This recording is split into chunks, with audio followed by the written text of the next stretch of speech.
네, 여러분 안녕하세요. 네, 제가 오늘 준비한 컨텐츠는 제가 컨텐츠 제작을 지금 본업으로 하고 있거든요. 그래서 컨텐츠를 제작할 때 컨텐츠를 잘 뽑아내기 위해 알아야 할 4가지를 알려드리기 위해서 이번 컨텐츠를 준비하게 되었습니다. 일단 제가 출근을 할 때 이거 하면 좋겠다라는 것들이 좀 떠올라서 메모를 했었거든요. 그래서 좀 간략하게 설명을 해드리도록 하겠습니다. 일단 저는 콘텐츠를 제작할 때 콘텐츠라는 게 되게 방대하잖아요. 근데 제가 말씀드리는 거는 뭐 블로그나 아니면 SNS 콘텐츠 이런 것들을 올렸을 때 얼마나 좀 사람들의 이목을 끌 수 있을지, 얼마나 좀 질이 괜찮은지, 어떻게 좀 호기심을 유발할 수 있을지 이런 콘텐츠를 잘 뽑아낼 수 있는 것들을 좀 말씀을 드리는 건데요.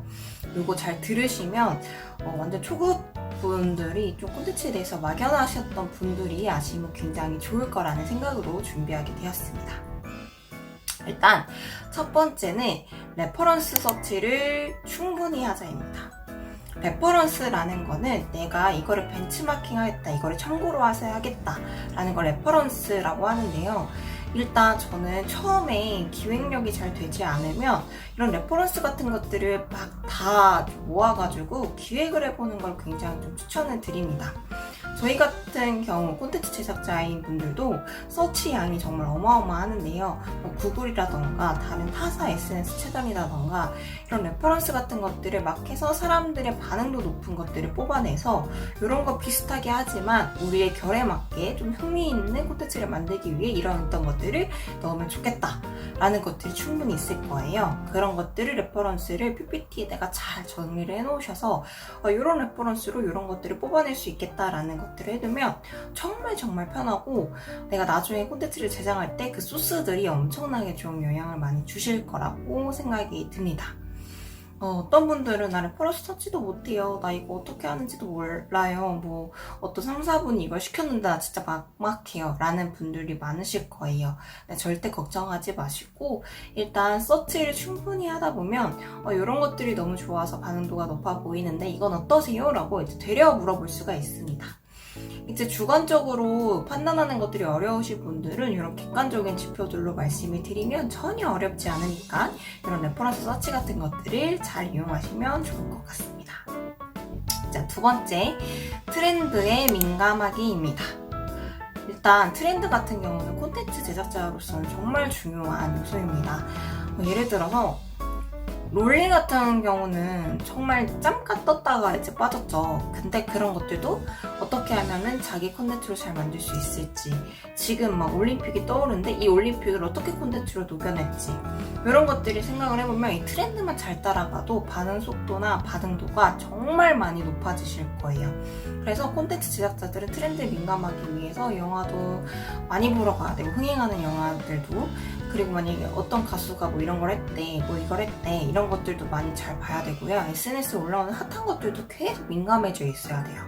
최근에 그 최준 분들이 되게 막 미안하잖아요 이랬었잖아요. 그런 것들이 엄청 많이 떴다가 지금은 조금 줄어들긴 했지만 여전히 재밌단 말이에요. 그런 것들을 놓치지 않고 응용하다 보면은 이 콘텐츠 좀 센스 있다, 좀 재밌다, 이런 것들이 좀 많아질 거라는 생각이 듭니다. 그러니까 좀 트렌드에 민감하게 하셨으면 좋겠어요. 여기에서 약간 경험 말씀을 드리면 어떤 분이 SNS 콘텐츠를 제작하시는 직원분이 계셨어요. 근데 그분이 기획안을 이제 들고 오셨는데 박찬호의 TMI 관련한 레퍼런스를 이제 가져오셨더라고요. 근데 그게 되게 옛날 거잖아요. 그래서 저는 처음에 이해를 못했어요. 저는 최근 거를 되게 집중도 있게 보다 보니까. 그래서 이런 걸 보고 이제 최종적으로는 클라이언트까지 가지 않았고 저희 이제 윗선에서도 그런 기획안 조금 더 새롭게 신선하게 요즘 걸로 바꿨으면 좋겠다, 뭐 이런 내용들이 있어서 약간 최신 거에 민감하지 않으면 이런 콘텐츠를 제작하는 능력이 떨어져 보일 수도 있다 라는 거를 염두에 두고 꼭 트렌드에 민감하게 하셨으면 좋겠습니다. 그렇다고 제가 맨날 SNS만 주구장창 하라는 게 아니라 좀 틈이 날 때마다 SNS를 살짝 보면서 이런 흐름이네, 뭐 이런 것들이네 이러면서 민감하게 내가 생각하는 습관을 가지라는 말씀을 드리고 싶어요. 자, 그리고 세 번째, 기획을 하고 주변 반응을 듣기입니다. 일단 내가 주관적으로 이 콘텐츠 너무 재밌네, 내가 기획했지만 너무 괜찮아 라고 했지만 주변 사람들의 눈은 객관적이기 때문에 그렇지 않을 수가 있어요.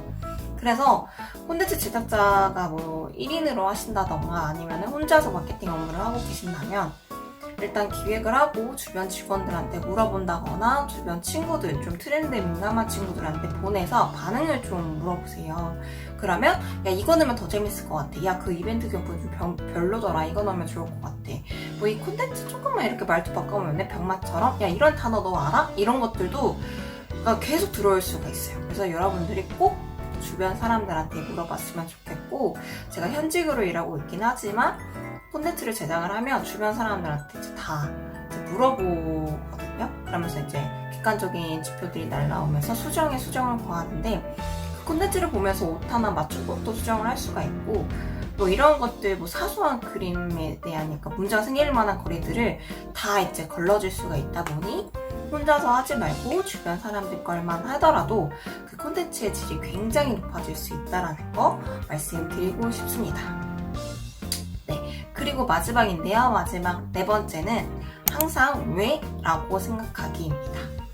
일단 사람들이 막 이런 방대한 것들이 좀 많잖아요. 근데 콘텐츠가 잘 되는 거는 이유가 있단 말이에요. 근데 이 콘텐츠가 되게 핫해졌어. 근데 이 콘텐츠가 왜 핫해졌는지를 이거 왜 그렇게 핫해졌지? 중독성이 있나? 이거 좀 요즘에 트렌드밖에 약간 좀 직장인들이 스트레스를 해소가 되나? 요즘은 돈에 관심이 많으니까 이런 게 올라가는 건가? 라는 무방비적으로 트렌드를 좀 받아들이는 게 아니라 항상 왜? 라고 생각을 하고 그 콘텐츠가 잘 되는 이유를 생각을 해보시면 내가 콘텐츠를 받아들이고 생산하는 능력이 정말 월등히 높아질 겁니다.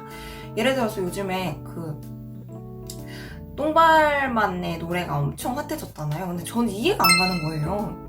왜 이게 핫해졌지? 왜? 왜? 주변 사람들 물어봤어요. 그랬더니 너무 중독성이 있대요. 그거 추면 웃기대. 근데 웃긴가?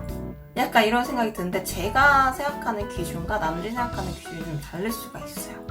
그래서 이런 중독성 있는 노래도 중요하고 이렇게 그냥 지루할 수 있는 내용들을 좀 재밌는 노래에 녹여서 한다는 거, 재밌는 춤으로 만든다는 거, 그리고 그 춤도 중독성이 있어 사람들이 따라하고 싶게 만든다는 거, 요새도 이런 게 잘 나가는구나 라고 생각을 하게 된다면 이게 하나 두 개가 모여서 점점 더 콘텐츠에 대한 생산 능력이 높아지는 질이 높은 콘텐츠를 많이 생산할 수 있을 거라는 생각이 듭니다.